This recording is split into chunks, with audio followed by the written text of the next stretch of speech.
Yes 100 शत प्रति minute dictation start होगी 5 सेकंड बाद। Yes start. मुझे हाल ही में बम्बई की घटनाओं के विषय में बताया गया था कि एक महीने में हमने करीब 20-30 लाख डॉलर के बराबर नुकसान उठाया है। इस तरह के आघात हम सह नहीं सकते। यह उन लोगों का मत है जिन्होंने इस बात की गणना की है। हो सकता है कि यह नुकसान इससे भी ज़्यादा हो, परंतु यह इससे कम नहीं हो सकता। ऐसी घटनाएं जारी नहीं रहने दी जा सकती।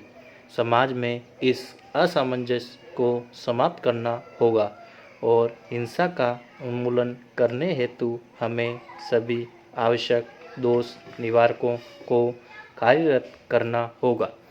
हिंसा चाहे बाहरी कारणों से हो अथवा स्वदेशी, इसके निवारण के लिए हमें साथ मिलकर काम करना होगा, क्योंकि बम्बई जैसी जगह में ऐसी घटनाएं संपूर्ण देश की अर्थव्यवस्था पर असर करती है तथा इसे क्षत विक्षत करने की क्षमता रखती है। पेरा। अतः मैं देश के सभी बुद्धिजीवियों एवं विचारकों का आह्वान करता हूँ कि वे सामाजिक सामंजस्य एवं स्थिरता की तत्काल बहाली हेतु कार्य करें, ताकि हम अपने कार्यक्रम को आगे बढ़ा सकें। यही समय की मांग है। पेरा। आप सब ने एक विशिष्ट भूमिका निभानी है और जब आप बाहर जाएंगे तो यह निश्चित है कि आपको इन चुनौतियों का सामना करना पड़ेगा तथा आप में से प्रत्येक को अपने ही ढंग से इनसे निपटना होगा। इसके लिए कोई नियम निर्धारित नहीं किया जा सकता। इसके लिए कक्षा में बैठकर किसी प्रकार की शिक्षा नहीं दी जा सकती। इस प्रकार की स्थिति का सामना करने के लिए आपको कोई नुस्खा नहीं दिया जा सकता, क्योंकि परिस्थितियों में इतनी अधिक भिन्नताएं हैं कि जब कभी आपको किसी परिस्थिति का सामना करना पड़ेगा तो आपको स्वयं ही यह निर्णय लेना होगा कि किस तरह उस स्थिति से निपटा जाए। पेरा। सभी देशों को कठिनाइयों एवं चुनौतियों का सामना करना पड़ता है। इनका मुकाबला एकजुट होकर करने के फलस्वरूप प्रत्यक्ष रूप से भिन्न भिन्न दिखाई देने वाली जातियों एवं लोगों के बीच स्थायी संबंध विकसित हो जाते हैं, जिससे राष्ट्रों का निर्माण होता है। अतः मैं सभी भारतवासियों को आह्वान करता हूँ कि वे एकता और सहयोग बढ़ाने में मदद करें, क्योंकि हमारे देश के समक्ष यह सर्वप्रथम कार्य है तथा इसके बिना यह समृद्धि जिसकी हम कामना करते हैं हम प्राप्त नहीं कर सकते। वास्तव में भविष्य में यह हमारे समक्ष कार्य का निर्धारण करता है। यदि वास्तव में राष्ट्र के समक्ष कार्य की किसी परिभाषा की आवश्यकता है तो यही वह परिभाषा है जिसके अनुसार हमको अपनी संपूर्ण शक्ति लगाकर अच्छे से कार्य करना है। पेरा। परंतु क्या यह संभव है? क्या किसी भी संघ की केंद्रीय सरकार के लिए यह बात कल्पना करने के योग्य है कि इसकी एक इकाई एवं एक राज्य सरकार लगातार हलफनामा देती रहे, आश्वासन देती रहे और अंत में इन आश्वासनों को इस तरीके से तोड़ दे कि उसका आखिरी समय तक कुछ पता न चल सके? यही कारण है कि मेरी पहली प्रतिक्रिया यह थी कि यह पूर्व नियोजित कार्य था। इसकी जांच पड़ताल व छानबीन होने जा रही है। इसलिए मैं जांच के परिणामों या निष्कर्षों का पूर्वानुमान नहीं करना चाहूँगा, परंतु यह इतना नियोजित था कि यह एक दुर्घटना नहीं हो सकती।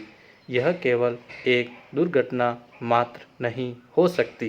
पेरा, मेरे ऊपर दोषारोपण किया गया है कि मैंने विश्वास किया।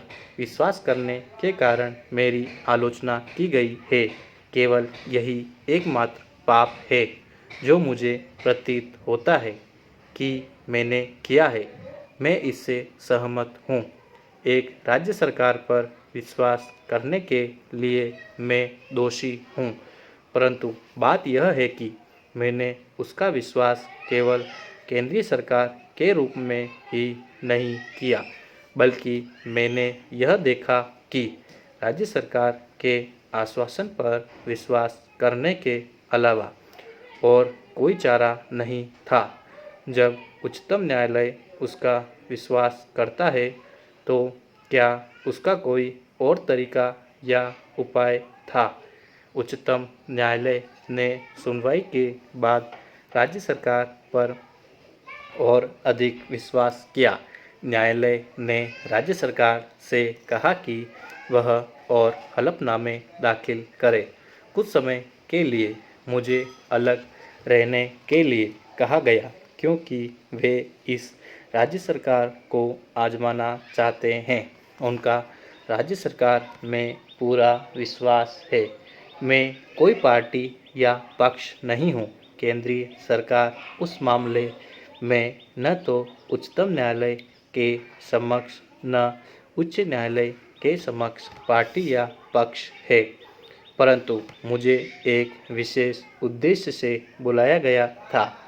हमने कहा, उच्चतम न्यायालय जिस तरीके या जिस रूप में भी हमारी सहायता चाहता है, हम उसकी सहायता करने के लिए तैयार हैं। यही सब भूमिका थी जो हमने अदा की है। और अंतोगत्वा 6 दिसंबर को स्वयं उच्चतम न्यायालय को भी धक्का लगा। उन्होंने जो कहा, यह बात उससे प्रकट होती है। मुझे याद नहीं कि एक संघीय व्यवस्था में किसी राज्य सरकार ने इस प्रकार का व्यवहार किया हो। इसलिए वे लोग जो मुझे कहते थे और अब भी कहते हैं कि क्या हमने आपको पहले नहीं बताया था, हाँ, वे सही साबित हुए हैं। मैं जुलाई में सही साबित हुआ था। इसलिए यह प्रश्न नहीं है कि कौन सही साबित हुआ। पेरा, यह देश एक महान देश रहा है। यह बहुत ऊंचाइयों तक पहुंचा है, बहुत से उतार चढ़ाव देखे हैं और हर परिस्थिति में और अधिक मजबूत हुआ है, कमज़ोर नहीं। मुझे आशा है कि इस भारी दुखद घटना, विश्वासघात तथा बर्बरतापूर्ण काम को जो 6 दिसंबर को हुआ, जनता अपने मन से शीघ्र निकाल देगी, इसे भूल जाएगी। भगवान से कामना है कि ऐसा ही हो। इसकी ज़रा सी भी याद बनी रही तो वह देश के लिए हानिकारक होगी। और मैं सभी वर्गों के लोगों से और सदन के सभी वर्गों के सदस्यों से अपील करूंगा कि वे इस काम में सहायता करें।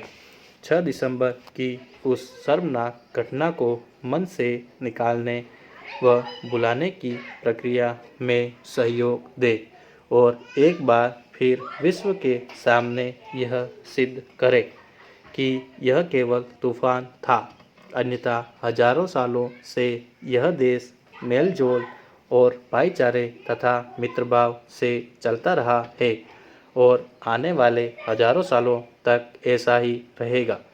यह अजीब बात है कि यह चर्चा अविश्वास प्रस्ताव के रूप में हुई।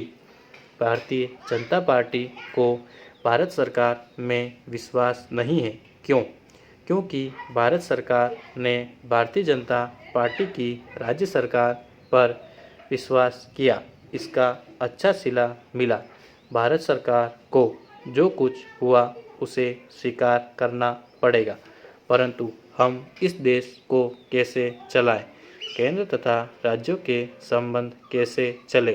क्या संदेह के आधार पर, अविश्वास के आधार पर हम देश को कैसे चलाएं? हम राज्यों की सरकारों को कैसे चलाएं, जो केंद्र के साथ इतने व्यापक रूप में जुड़े हुए हैं कि उनको हर समय दौड़नी पड़ती है। उनमें से कोई भी दूसरे को पीछे छोड़कर आगे नहीं दौड़ सकता। पैरा।